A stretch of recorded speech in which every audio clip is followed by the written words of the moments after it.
ക്രിസ്തുയേശുവിൻ്റെ തന്നെ നാമത്തിൽ വിശുദ്ധന്മാരായ ദൈവമക്കളെല്ലാവർക്കും വന്ദനം. ഇത് G2R പ്ലാറ്റ്ഫോമാണ്. അതായത് ഉൽപ്പത്തി പുസ്തകം മുതൽ വെളിപ്പാട് പുസ്തകം വരെയുള്ള വിഷയത്തെ സമഗ്രമായി എന്നാൽ സംക്ഷിപ്തമായി വിചിന്തനം ചെയ്യുന്ന ഒരു പ്ലാറ്റ്ഫോം. എൻ്റെ പേര് കുരുള വർഗീസ് എന്നാണ്. ലേവ്യ പുസ്തകം മുതൽ വെളിപ്പാട് പുസ്തകം വരെ കിടക്കുന്ന ഒരു വിഷയമാണ് പൗരോഹിത്യം. അതുകൊണ്ട് പുരോഹിതന്മാർ മാത്രം ചെയ്തിരുന്ന ശുശ്രൂഷകൾ. ഉൽപ്പത്തി പുസ്തകം മുതൽ വെളിപ്പാട് പുസ്തകം വരെ കാണുന്ന ഒരു വിഷയമാണ് ഭരണകർത്താക്കൾ, രാജാക്കൾ. അതുകൊണ്ട് രാജവംശം, ഇത് രണ്ടും കൂടെ കോർത്തിണക്കി ഉള്ള വിഷയമാണ് വിശുദ്ധ പത്രോസ് 1-ാമത്തെ ലേഖനം 2-ാം അധ്യായത്തിൻ്റെ 9-ാമത്തെ വാക്യത്തിൽ എഴുതിയത്. നാമോ അന്ധകാരത്തിൽ നിന്ന് അത്ഭുത പ്രകാശത്തിലേക്ക് ദൈവത്തിൻ്റെ ഗുണഗണങ്ങളെ ഘോഷിപ്പാൻ തക്കവണ്ണം തിരഞ്ഞെടുത്ത ജാതിയും രാജകീയ പുരോഹിതവർഗവും സ്വന്തം ജനവും വിശുദ്ധ വംശവുമാകുന്നു. ഇതിൽ പഴയ നിയമത്തിലെ പൗരോഹിത്യവർഗം ആചരിച്ചു വന്നതും ശുശ്രൂഷിച്ചു വന്നതുമായ സമാഗമന കൂടാരത്തിലെ ദൃശ്യമായ വിഷയത്തിൽ നിന്ന് പുതിയ നിയമ രാജകീയ പുരോഹിതവർഗം ചെയ്യുന്ന ക്രിസ്തുവിൻ്റെ ശരീരമാകുന്ന ദൈവസഭയിലെ ശുശ്രൂഷ, അതാണ് ഇതിനകത്തെ അദൃശ്യമായ ആത്മീയ വിഷയം. അതിൽ സമാഗമന കൂടാരത്തിൻ്റെ വാതിൽക്കൽ വരുന്ന വ്യക്തി ആദ്യമായി കാണുന്ന സ്ഥലം പ്രാകാരമാണ്. ആ പ്രാകാരത്തിൻ്റെ വാതിൽക്കൽ നിൽക്കുന്ന വ്യക്തി ആദ്യം കാണുന്ന ഉപകരണം യാഗപീഠമാണ്. അതിന് തൊട്ടുപുറകിൽ താമ്രത്തൊട്ടിയും ബാക്കി ഉപകരണങ്ങൾ വിശുദ്ധ സ്ഥലത്തുമുണ്ട്. ഇതിൽ ക്രിസ്തുയേശുവിൻ്റെ സഭ ദൈവത്തിൻ്റെ സൈന്യമാണെന്ന് തിരുവചനത്തിൽ തിമോഥെയോസിന് 2-ാമത്തെ ലേഖനം 2-ാം അധ്യായത്തിൻ്റെ പ്രാരംഭ വാക്യങ്ങളിൽ തന്നെ വ്യക്തമാക്കിയിട്ടുണ്ട്. അപ്പോൾ ദൈവത്തിൻ്റെ സഭയിലെ രാജകീയ പുരോഹിതർക്കും ദൈവത്തിൻ്റെ സൈന്യവും പടയാളികളും എന്ന അവസ്ഥയിൽ ധരിക്കേണ്ട പടയാളികളുടെ ആയുധവർഗം, സർവായുധവർഗം, എഫെസർക്ക് എഴുതിയ ലേഖനം 6-ാം അധ്യായത്തിൻ്റെ 12 മുതൽ 18 വരെയുള്ള വാക്യങ്ങളിൽ എന്തെല്ലാമാകുന്നു എന്ന് വ്യക്തമാക്കപ്പെട്ടിരിക്കുന്നത് രത്നച്ചുരുക്കത്തിൽ പറഞ്ഞിട്ടാണ് നമ്മുടെ കഴിഞ്ഞ ക്ലാസ് നിർത്തിയത്. അവ: അരയ്ക്ക് സത്യം, നീതി എന്ന കവചം, കാലിന് ചെരുപ്പ്, വിശ്വാസം എന്ന പരിച, രക്ഷ എന്ന ശിരസ്ത്രം, ദൈവവചനം എന്ന ആത്മാവിൻ്റെ വാൾ, ആത്മാവിൽ പ്രാർത്ഥന, ജാഗരണം എന്നിവ തന്നെ. ഇത്രയും കാര്യങ്ങളാണ് ഒരു ആത്മീയ പടയാളിക്ക് കൊടുത്തിരിക്കുന്ന സർവായുധവർഗം. ഇവ ധരിച്ചുകൊണ്ട് നിന്നാൽ നാം യുദ്ധം ചെയ്യുന്ന, ആരോട് യുദ്ധം ചെയ്യുന്നോ ആ യുദ്ധം ചെയ്യുന്ന ശത്രുക്കൾ നമ്മളുടെ അടുക്കൽ പോലും വരികയില്ല. അഥവാ വരുന്നുവെന്ന് തോന്നിയാൽ അവ ധരിച്ചു നിന്നുകൊണ്ട് അവനോട് എതിർത്തു നിൽക്കണം എന്ന് യാക്കോബ് തൻ്റെ ലേഖനം 4-ാമത്തെ അധ്യായത്തിൻ്റെ 7-ാമത്തെ വാക്യത്തിൽ എഴുതിയിരിക്കുന്നു. ഈ പറയപ്പെട്ട ആത്മീയ സർവായുധവർഗം നാം ധരിക്കുമ്പോൾ പഴയ നിയമത്തിലെ ലേവ്യ പുരോഹിതന്മാർ അവരുടെ ശുശ്രൂഷാവേളയിൽ ധരിച്ചിരുന്ന സാധാരണ വസ്ത്രം മാറി പുരോഹിത വസ്ത്രം, പുറപ്പാട് പുസ്തകം 28-ാം അധ്യായം 1 മുതൽ 5 വരെയും 40-ാമത്തെ വാക്യത്തിലും കാണുന്ന വ്യവസ്ഥയിലും പ്രകാരം അവർക്ക് ദൈവം ധരിപ്പാൻ കൊടുക്കുന്ന വസ്ത്രം ധരിച്ച് ആലയത്തിൽ പ്രവേശിച്ച് ശുശ്രൂഷകളിൽ ഏർപ്പെടുന്നത് പോലെ രാജകീയ പുരോഹിതവർഗമാകുന്ന പുതിയ നിയമ സഭാ ശുശ്രൂഷകന്മാർ സദാസമയവും അഴിച്ചു വെക്കുവാനും അത് തൃണകൾ ഗണിക്കുവാനും പാടില്ല. ശുശ്രൂഷ ചെയ്തുകൊണ്ടേയിരിക്കണം എന്നാണ് വ്യവസ്ഥ. ഇതാകുന്നു പഴയ നിയമ ലേവ്യ പുരോഹിതന്മാരുടെ പ്രാകാരത്തിലുള്ള വസ്ത്രവും പുതിയ നിയമ ശുശ്രൂഷകന്മാർ എവിടെ പോയാലും ധരിക്കേണ്ട ആത്മീയ വസ്ത്രവും. അടുത്തതായി നാം ചിന്തിക്കുന്നത് പ്രാകാരവും ഉപകരണങ്ങളും എന്നുള്ള വിഷയത്തിൻ്റെ തുടർമാനമായ ഭാഗമാണ്. പ്രാകാരത്തിൽ പ്രവേശിക്കുമ്പോൾ കാണുന്ന ആദ്യത്തെ ഉപകരണം, ഏറ്റവും അടുത്ത ഉപകരണം താമ്രത്തൊട്ടി അത്രേ. പുറപ്പാട് പുസ്തകം 30-ാം അധ്യായം 17 മുതൽ 21 38-ാം അധ്യായം 8-ാമത്തെ വാക്യവുമാണ്. പ്രാകാരത്തിൽ പ്രവേശിക്കുമ്പോൾ ദർശിക്കുന്ന ആദ്യത്തെ ഉപകരണം താമ്രയാഗപീഠം, ബ്രോൺസ് ഓൾട്ടർ ആകുന്നു എങ്കിൽ, ദൈവിക ശുശ്രൂഷാർത്ഥം ഉൾപ്രവേശിക്കുന്ന പുരോഹിതന്മാർ പൗരോഹിത്യ വസ്ത്രം ധരിച്ചവർ ആകുന്നു എങ്കിലും പ്രാഥമികമായി ചെയ്യേണ്ടത് യാഗപീഠത്തിന്മേലുള്ള ശുശ്രൂഷയല്ല, പിന്നെയോ യാഗപീഠത്തിൻ്റെ അപ്പുറത്തിരിക്കുന്ന താമ്രത്തൊട്ടിയിൽ പകർന്നു വയ്ക്കപ്പെട്ടിരിക്കുന്ന പാറയിൽ നിന്ന് ബഹിർഗമിച്ചിരിക്കുന്ന വെള്ളം കൊണ്ട് വ്യത്യാസമില്ല മഹാപുരോഹിതനും പുരോഹിതന്മാരും കയ്യും കാലും കഴുകി നടപ്പും പ്രവൃത്തിയും ശുദ്ധി ചെയ്യണമെന്നതായിരുന്നു ദൈവിക വ്യവസ്ഥ. ഇപ്രകാരം കഴുകി ശുദ്ധി പ്രാപിക്കുന്നത് അവർ സമാഗമന കൂടാരത്തിൽ കടക്കുകയും യഹോവയ്ക്ക് വിവിധ യാഗങ്ങൾ കഴിക്കേണ്ടതിന് യാഗപീഠത്തിങ്കൽ ചെല്ലുകയോ ചെയ്യുമ്പോൾ അവർ മരിക്കാതിരിക്കേണ്ടതിന് വേണ്ടിയായിരുന്നു എന്നുള്ളതാണ് ചട്ടം. പുറപ്പാട് പുസ്തകം 30-ാം അധ്യായത്തിൻ്റെ 17 മുതൽ 21 വരെയുള്ള വാക്യങ്ങളും 38-ാം അധ്യായം 8-ാമത്തെ വാക്യവും. ആരംഭ സമയങ്ങളിൽ ഈ കഴുകൽ യഥാർത്ഥവും ആത്മപൂർണവുമായിരുന്നു, വാഷിംഗ്, കഴുകൽ. എങ്കിലും കാലക്രമേണ കാലത്തിൻ്റെ പഴക്കം മുഖാന്തരം ഇത് കേവലം ഒരു ആചാരമായി മാറി, ഒരു റിച്വലായി മാറി. അതുതന്നെയല്ലേ ഇന്നത്തെ ആത്മീയ ഗോളത്തിലും നമ്മൾ കണ്ടുവരുന്നത്? മാനസാന്തരപ്പെട്ട് സ്നാനപ്പെട്ട് വിശുദ്ധീകരണം പ്രാപിച്ച് ദൈവസഭയിൽ അംഗങ്ങളായി തീരുന്ന വ്യക്തികളുടെ ആരംഭകാലത്തെ ശുഷ്കാന്തിയും ആരംഭകാലത്തെ താല്പര്യവും ആത്മപ്രേരണയാലുള്ള ആരാധനയും കാലപ്പഴക്കത്തിങ്കൽ അസ്തമിച്ചു പോകാറില്ലേ? പണ്ടാരോ പറഞ്ഞതുപോലെ അതിവിശുദ്ധമായതിനോടുള്ള അസാധാരണമായ അടുപ്പം മുഖാന്തരം അതിവിശുദ്ധമായതും സാധാരണമായി മാറുന്നു. ഒരിക്കൽ കൂടെ പറയാം, ഇത് എല്ലാവരും ഓർത്ത് മനസ്സിൽ വെച്ചുകൊള്ളണം. അതിവിശുദ്ധമായതിനോടുള്ള അസാധാരണമായ കൂടെയുള്ള ഇടതടവില്ലാത്ത അടുപ്പം നിമിത്തം അതിവിശുദ്ധമായതും ഒരു സാധാരണ വിഷയമായി മാറും, ഒരു റിച്വലായി മാറും. ശ്രദ്ധിക്കുക, രാജകീയ പുരോഹിതവർഗവും വിശുദ്ധീകരണവും, റോയൽ പ്രീസ്റ്റ് ആൻഡ് സാങ്ക്ടിഫിക്കേഷൻ. ഇത് പഴയ നിയമത്തിലെ പുരോഹിതന്മാരും പുതിയ നിയമത്തിലെ രാജകീയ പുരോഹിതന്മാരും ജാഗ്രതയോടുകൂടെ ശ്രദ്ധയോടുകൂടെ ശ്രദ്ധിച്ചിരിക്കേണ്ട ഒരു വിഷയമാണ്. വിശുദ്ധീകരണം അഥവാ സാങ്ക്ടിഫിക്കേഷൻ എന്ന പദത്തിന് പവിത്രം ആകുക, പാപവിമുക്തം ആകുക, ദിവ്യമാകുക, വിശുദ്ധമാകുക എന്നൊക്കെയാകുന്നു അർത്ഥം. എന്നാൽ പുതിയ നിയമം എഴുതപ്പെട്ടിരിക്കുന്ന ഗ്രീക്ക് ഭാഷയിൽ ഈ പദത്തിന് ഹാഗിയോസ്മോസ്, HAGIASMOS എന്ന പദം ആണ് കൊടുത്തിരിക്കുന്നത്. ഇതിനെ ഹാഗിയാസോ എന്ന ക്രിയാപദം കൂടെ ഉപയോഗിച്ചിരിക്കുന്നു എന്ന് മറന്നു പോകരുത്. എബ്രായ ഭാഷയിൽ വിശുദ്ധീകരണത്തിന് ഖദാസ്, QADAS എന്ന വാക്കാണ് ഉപയോഗിക്കുന്ന. പുറപ്പാട് പുസ്തകം 29-ാം അധ്യായം 21-37, സംഖ്യാപുസ്തകം 4-ാം അധ്യായം 15-ാമത്തെ വാക്യം.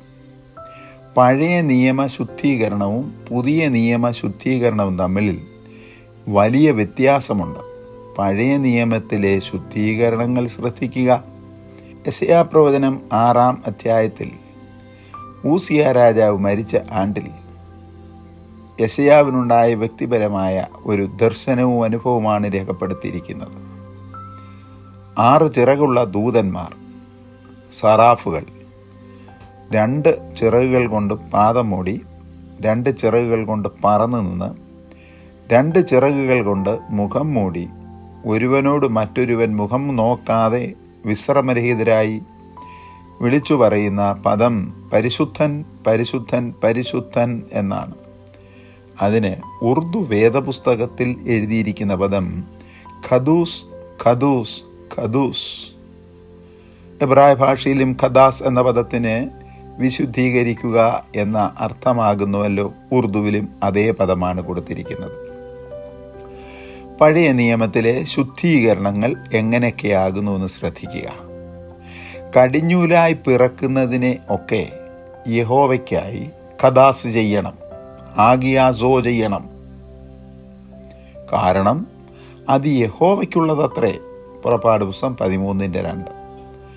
അതിനെ സാധാരണ വസ്തുക്കൾ ഉപയോഗിക്കുന്നത് പോലെ ഉപയോഗിക്കുകയോ സാധാരണ വസ്തുക്കളുടെ അടുക്കൽ ചെല്ലുന്നത് പോലെ അതിൻ്റെ അടുക്കൽ ചെല്ലുകയോ പരിഗണിക്കുകയോ ചെയ്യരുത്. അതിനെ മാറ്റി വേർപെടുത്തി നിർത്തിയിരിക്കണം. 2. യഹോവയുടെ പ്രത്യക്ഷത ദർശിപ്പാൻ മോശെ ജനത്തിൻ്റെ അടുക്കൽ ചെന്ന് ജനത്തെ ശുദ്ധീകരിക്കണം എന്ന് ദൈവം പുറപ്പാട് പുസ്തകം 19-ാം വാക്യത്തിൽ കർക്കശമായി പറഞ്ഞു. 2 ദിവസമാണ് ശുദ്ധീകരിക്കേണ്ടത്. 1. യഹോവയ്ക്കുള്ളതിനെ ശുദ്ധീകരിക്കുക. 2. ദൈവത്തെ ദർശിപ്പാനായി ശുദ്ധീകരണം പ്രാപിക്കുക. 3. യഹോവയോട് അടുക്കുന്ന പുരോഹിതൻ യഹോവ അവർക്ക് ഹാനി വരുത്താതിരിക്കേണ്ടതിന് തങ്ങളെ തന്നെ ശുദ്ധീകരിക്കണം. Self sanctification. 1. കടിഞ്ഞൂലായി പിറക്കുന്നതിനെ അതാത് വീട്ടുകാർ ഉടമസ്ഥന്മാർ ശുദ്ധീകരിച്ച് മാറ്റി നിർത്തുക.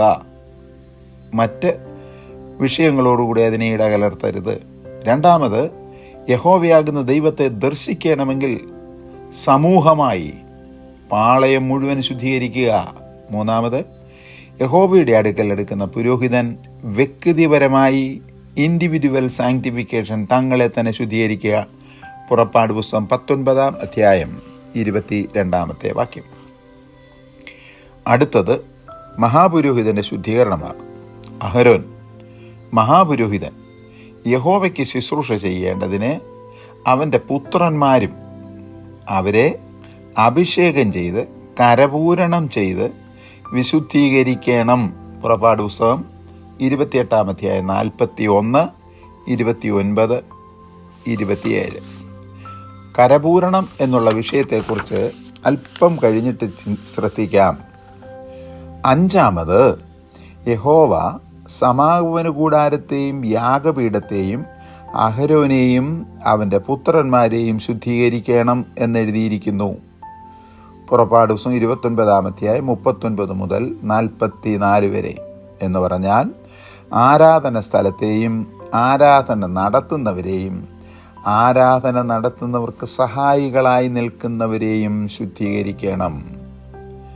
പഴയ നിയമത്തിലെ വിഷയങ്ങളാണ് നാം പഠിക്കുന്നത്. ശുദ്ധീകരണത്തിൻ്റെ അത്യാവശ്യകത.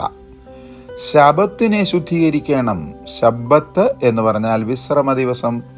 7 ദിവസമുള്ള ആഴ്ചയിൽ 1 ദിവസം അവസാനത്തെ ദിവസം. പുറപ്പാട് പുസ്തകം 31-13, ആവർത്തന പുസ്തകം 5-ാം 12 വാക്യം. 7. സമാഗമന കൂടാരത്തിലെ ഹോമയാഗപീഠവും അതിൻ്റെ ഉപകരണങ്ങൾ ഒക്കെയും അഭിഷേകം ചെയ്ത് യാഗപീഠം ശുദ്ധീകരിക്കണം. പുറപ്പാട് പുസ്തകം 40-10.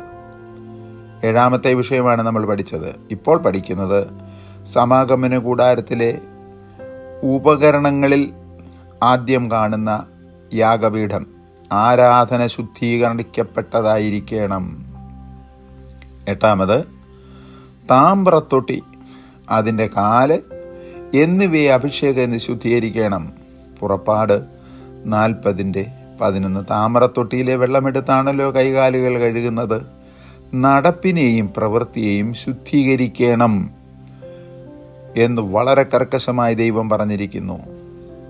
അഹരോനെയും 9-ാമത്തെ കാര്യം അവൻ്റെ പുത്രന്മാരെയും വെള്ളം കൊണ്ട് കഴുകി വിശുദ്ധ വസ്ത്രം ധരിപ്പിച്ച ശേഷം അഭിഷേകം ചെയ്ത് ശുദ്ധീകരിക്കണം.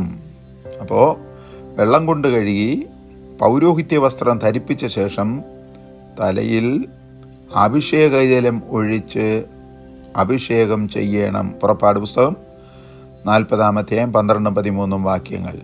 10, ഇസ്രായേൽ ജനത്തിൻ്റെ ദൈവമായ യഹോവ വിശുദ്ധൻ ആകുന്നു എന്ന് മാത്രമല്ല, വിശുദ്ധീകരിക്കുന്ന ദൈവം കൂടെയാകുന്നു.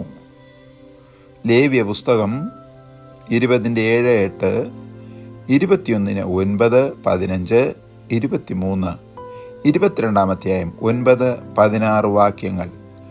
യഹോവയാകുന്ന ദൈവം പരിശുദ്ധൻ മാത്രമല്ല, തൻ്റെ അടുക്കൽ വരുന്നവരെ വിശുദ്ധീകരിക്കുന്ന ദൈവവുമത്രേ. 11, അവരുടെ വീടുകൾ യഹോവയ്ക്ക് വിശുദ്ധമായിരിക്കണം. ലേവ്യ പുസ്തകം 27:14. വ്യക്തികൾ മാത്രം വിശുദ്ധീകരണം പ്രാപിച്ചാൽ പോരാ, വ്യക്തികൾ പാർക്കുന്ന ഭവനവും എന്ന് പറഞ്ഞാൽ അവരുടെ ഭവനങ്ങളിൽ അശുദ്ധമായതൊന്നും ഉൾപ്രവേശിപ്പിക്കുവാൻ പാടില്ല. അവരുടെ വീടുകൾ, പുതിയ നിയമത്തിൽ ആ വീടെന്ന് പറയുന്നത് നമ്മുടെ ശരീരമാണ്. നമ്മുടെ ശരീരത്തിൽ, നമ്മുടെ ഹൃദയത്തിൽ, നമ്മുടെ മനസ്സിൽ, നമ്മുടെ പഞ്ചേന്ദ്രിയങ്ങളിൽ അശുദ്ധമായ യാതൊരു വിഷയത്തിൻ്റെയും സ്വാധീനതയുണ്ടാകുവാൻ പാടില്ല. 12, പാളയത്തിൽ വെച്ച് മരിക്കുന്ന വ്യക്തിയുടെ ശരീരം തൊട്ട് അശുദ്ധരായിത്തീരുന്നവരുടെ ശുദ്ധീകരണ ജലം, അത് പാറയിൽ നിന്ന് വന്ന വെള്ളം കൊണ്ട് കഴുകിയാൽ പോരാ, ശവത്താൽ ആകുന്നവരെ ശുദ്ധീകരിക്കുന്ന ശുദ്ധീകരണ ജലമുണ്ട്. സാങ്ക്ടിഫയിങ് വാട്ടർ ഉണ്ടാക്കുന്നത് എങ്ങനെയാണ് എന്ന് സംഖ്യാപുസ്തകം 19 1 മുതൽ 22 വരെയുള്ള വാക്യങ്ങളിൽ വളരെ വ്യക്തമായി വിവരിച്ചിരിക്കുന്നു. 13, അഹരോന്യ പുരോഹിതന്മാരെ പുരോഹിത ശുശ്രൂഷ ചെയ്യുവാൻ വിശുദ്ധീകരിക്കുന്ന നിയമം എന്താണ്? പുറപ്പാട് ദിവസം 29 1 മുതൽ 21 വരെയുള്ള വാക്യങ്ങൾ. അവരുടെ വിശുദ്ധീകരണ വസ്തുക്കൾ എന്തെല്ലാം ആകുന്നു എന്ന് കേൾക്കുക, കാണുക, ശ്രദ്ധിക്കുക. ഒരു കാളക്കിടാവ്, ഊനമില്ലാത്ത 2 ആട്ടുകൊറ്റന്മാർ, പുളിപ്പില്ലാത്ത അപ്പം, എണ്ണ ചേർത്ത പുളിപ്പില്ലാത്ത ദോശകൾ, എണ്ണ പുരട്ടിയ ടെമ്പേർഡ് വിത്ത് ഓയിൽ, എണ്ണയാൽ കുഴച്ച് എണ്ണയാൽ വറുത്തെടുത്ത വടകൾ എന്നർത്ഥം. ഇവയ്ക്ക് എണ്ണ രേഖപ്പെടുത്തപ്പെട്ടിട്ടില്ല. ഗോതമ്പ് മാവ് കൊണ്ടുണ്ടാക്കണം.